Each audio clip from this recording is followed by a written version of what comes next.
Okay. So the key part with all this then is when you're looking at Russia, you have to remember that basically they've had for a long time, and really in many ways still have, what you call a version of apartheid, which is usually only used for places like South Africa. But basically means if you're not of the group that are accepted as the in group, this ethnic group that is the Rus, which they don't see as an ethnic group, by the way, then you're never going to get into the system.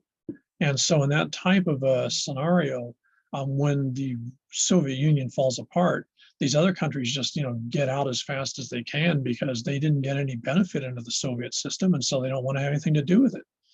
When the Soviet Union collapses, because the Soviet system was a state-run system, which is still what China is today, pretty much. So basically, everything that was industry was actually controlled by the government. So whether you build a car, build an airplane, or whatever, they might have had companies, but the companies were all sort of share held by the government.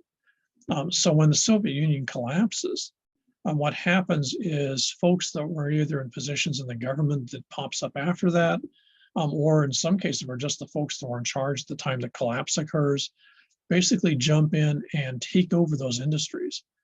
So the end result is by the time the dust settles in the early 1990s, you've got originally about 15 or 20 what they call oligarchs, which are just folks that own not only enormous amounts of the Russian infrastructure in terms of factories and retail and hotels and all the rest of that stuff, but also in many cases, given the fact that it was controlled originally by the country, by the government, they end up basically on a monopoly. So you end up in monopolies, for example, of what's called Gazprom, which is the gas and oil, huge company in Russia. It was basically run by one guy, and he owned it, for lack of a better term. And so what happened is everything in the post-USSR, in other words, in the state of Russia, is owned by one or more of these oligarchs. And they had enormous power because almost all of them, if you're the guy in charge of electricity and it's winter and the government gives you crap, you just basically shut down the electricity and all of a sudden everything's, popsicle. So these oligarchs basically, because of the monopolization power they had, could pretty much do whatever they wanted to and weren't really under any government control. It was really sort of a case of what you might call corporate anarchy in much of Russia. And this persists for about 10 years or so. Putin, who originally was one of the senior guys in the KGB, the Secret Service, their version of NSA, basically, comes to power. And his first agenda is to basically grab hold of these guys and basically, sort of cut them off at the knees. And he's still involved in this process now because, of course, you had to be very careful. You had to somehow, take power away from these guys without making them aware that you were going to do that. Otherwise, they could just make the whole system collapse. So it's a very complex dance that's been done from the 1990s on in Russia as the government tries to regain power over these sort of monopolistic, robber baron types that would have been very, very familiar, say, in the late 19th century in, say, the United States or in Europe, where you got these, private corporate interests that basically control whole chunks of the world. And so in that situation, what happens is Russia and Putin and the government have to be very careful of the outside.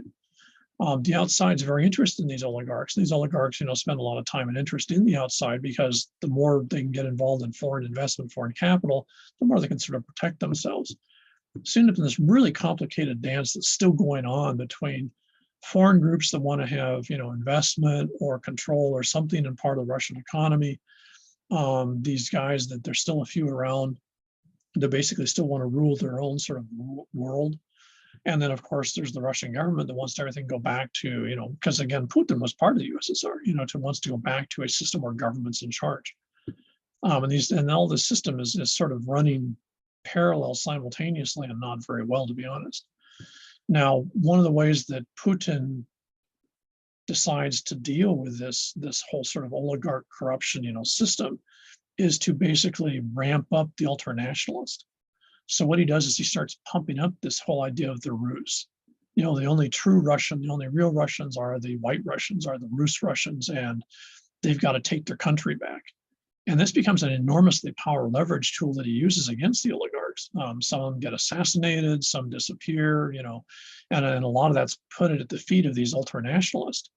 And then Putin also uses these same groups basically as ways to acquire territory that had been part of the USSR that was lost when it became Russia. So rather than using the Russian army, for example, to invade neighboring areas, you said groups of ultranationalists, you sort of go, hey, well, why don't you go over to this guy's property and take it? Because it really should belong to you because you're Russian. And this is how you lose the Eastern Ukraine. This is how Crimea disappears. This is how a lot of regional areas have become. This becomes part of a major part of Russian policy, rather than taking your neighbor's property back by virtue of invasion. What you do is you basically send in folks who technically live in that country, but see themselves as Rus. Because you have to remember, under the USSR, policy always was that you exported folks who were ethnically Russian into these other areas because you didn't trust the locals. And so a lot of those folks, when Russia, when the Russian system, when the USSR collapses, a lot of those folks are stuck in these other countries. And at that point, they suddenly become a minority who doesn't have power, because now power is, if you're Ukrainian, now power is with Ukrainians. If you're Moldova, the power is with the Moldovans. So these folks who see themselves or identify themselves as Rus find themselves in a position of being a minority who suddenly find themselves powerless after 70 years of being in charge. Not surprising, it's real easy to ramp those guys up. And this becomes Chechnya, this becomes the Ukraine, this becomes Georgia, this becomes all these areas that you see that are in turmoil on the fringes of the Russian state, are in large part intentionally designed by the Russian state to make this happen. Now, to finish up, you have to remember that Russia has two really, really, really massive problems that they've never been able to get control of. And these were massive problems under the entire period of the USSR. So they're not recent. They actually go back at least 70, in some cases over 100 years. In fact, corruption in Russia has been around for hundreds of years. What happens, though, is under the USSR, when you have the state government running everything, is that the organized crime, for lack of a better term, which is usually called the Russian mafia, actually forms very organized, oftentimes based on military units to retire control of all sorts of parts of the Russian economy. So by the 1960s, 1970s, if you went into Russian stores, I know this from relatives who went back to Russia, you couldn't find anything for sale. The store shelves were empty because the government had screwed up so bad on on making stuff. So there'd be no toilet paper, for example, or no bread. On the same hand, what you'd find is there are actually factories making this stuff, but by that time, so much of it disappeared into illegal marketing activity that if you went into a store and you couldn't find something, you could go down to a street to someone you knew and you could buy all the toilet paper you wanted, you could buy all the bread you wanted out of the back of a truck. So none of that money none of those products ended up in the stores. None of the products were sold in the stores, which means the government didn't get any money from taxes or anything else in that. All this stuff disappeared. So basically everyone in Russia was involved in buying stuff, what's usually called the black market, which just makes it basically seems it's outside of government control. So by the 1960s, 1970s, in fact, way before that, pretty much everything that you bought and sold in Russia or the Soviet Union or even Imperial Russia was done through illegal, black market, channels.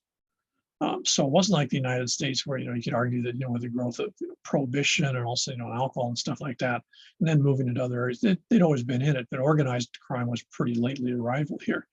In Russia, it had been a way of doing business for ages.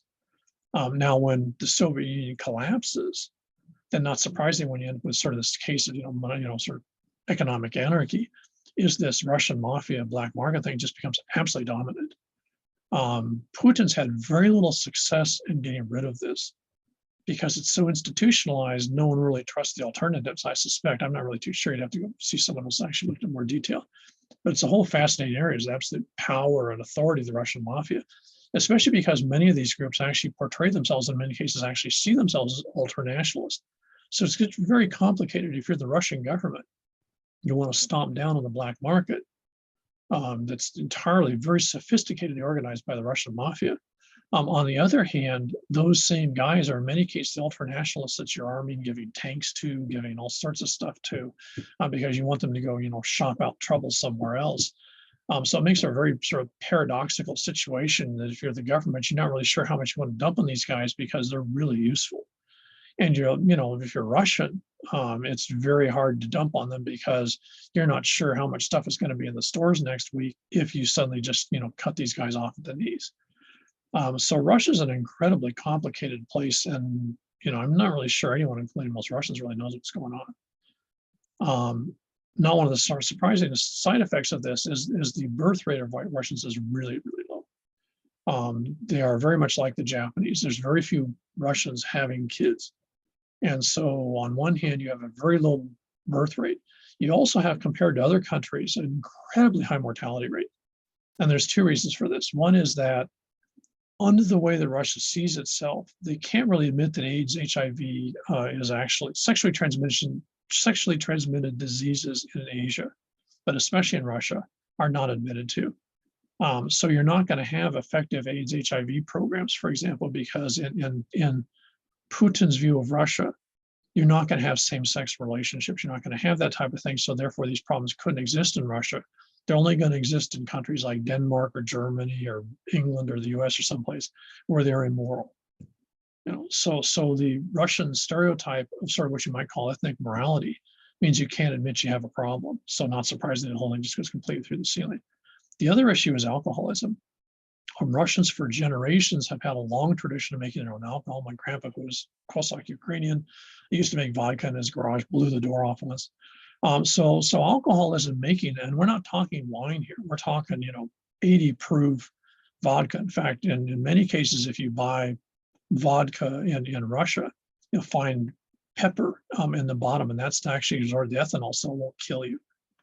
So a huge part of alcohol, and I'm talking hard liquor consumption in Russia, is made within the family. And not surprisingly, what happens is that ends up being detrimental. It's very typical in Russia for little kids by the time they're 3, 4, or 5 to be in little shots of vodka. It's very typical by the time kids are 8 or 10 or 11 years of age to already be technically alcoholics. Alcohol rate in high schools in Russia is sometimes estimated between 60 and 70% of chronic alcoholism. One of the side effects of this, of course, is if you have chronic alcoholism from a young age, is your attack on your various organs and just behavioral patterns and stuff is just completely off the charts. This is one of the main reasons you have such a high mortality rate in Russia is just incipient alcoholism. It's just completely off the charts. And the government can't do anything about it because it's considered part of being Rus is to consume vodka. So it's so much a part of their world they can't identify without it, basically, for lack of a better term. Drugs also is a part of this. Not surprisingly, if you're in the black market in the Russian mafia, you're going to market and make money off everything you can. It's just to control so much of the system, and there's so little control over them that what you're going to get is drugs just become incredibly easy to acquire, and there's basically no system of stopping drug distribution. Most of your police forces in most of Russia are actually, for all technical purposes, are just a branch of the mafia. It's very typical, even in Moscow, to be able to purchase any drug you want by stopping a troll car. So, in that situation, who's going to watch the watchers, you might say? So, if you're Russia, this is one of the reasons why the Russian state is so adamant about expanding its boundaries to the old former USSR boundaries, because then people won't look as much at the troubles inside the country because you can make all the troubles appear to be external. What you also have then, not surprisingly, is given the fact that Russia really wants to be, especially under Putin, really wants to be a remake of the USSR, is the enormous investment in military. So what you find is there's very little investment in social services. There's basically no investment, even in things like medical care and stuff like that are incredibly poor. That's very much what, traditionally would be called a third world country for much of the country. Education is very problematic in much of the country. And that's because, you've decided that what's important is to regain the boundaries of the old USSR. So you're going to pour, gazillion dollars into your military, and other things sort of fall by the wayside. One of the side effects of all of this, between the ultra-nationalists who have easy access to money, not surprisingly, the oligarchs, and then, of course, the government officials and everyone involved in sort of this system, this sort of underground system, is there's a staggering gap between the wealthy and the poor. Probably more so than any place outside of India. And so what you get is wealthy Russians, and you see them occasionally here in Hawaii, though you see them more in Europe. The top 1% have almost as much money as God. They just got staggering amounts of resources and wealth. And this includes, of course, this would include senior government officials. What you then find is there's absolutely no middle class. There's no one in the middle. And then all of a sudden, you have this huge part of the population that's stunningly poor. And this is an enormous issue, both in terms of demographics, because what this means, of course, is the folks in the poverty gap are going to include almost entirely anyone in the population who isn't considered ethnically Rus. So, the internal stresses and strains in the Russian state are just, sort of mind-boggling in terms of all the different directions the stresses and strains occur. And this is sort of Russia in 2020 as this, and in 2022 is this, and also dealing with these issues becomes, if it was just one of them, you might be able to deal with them. To be honest, I don't know how you deal with all of them because they're all mutually interrelated. The oligarchs are tied into the Russian mafia, who are tied into the government, who are tied into the ultranationalists, who are tied into the low birth rate, who are tied into this whole ethnic identity thing. It's an absolute zoo. So the end result is just an incredibly complicated country with an incredibly complicated set of contemporary critical social issues and economic issues, which, I have no idea how they plan to make them resolve them. And I'm not sure that they've actually got a plan.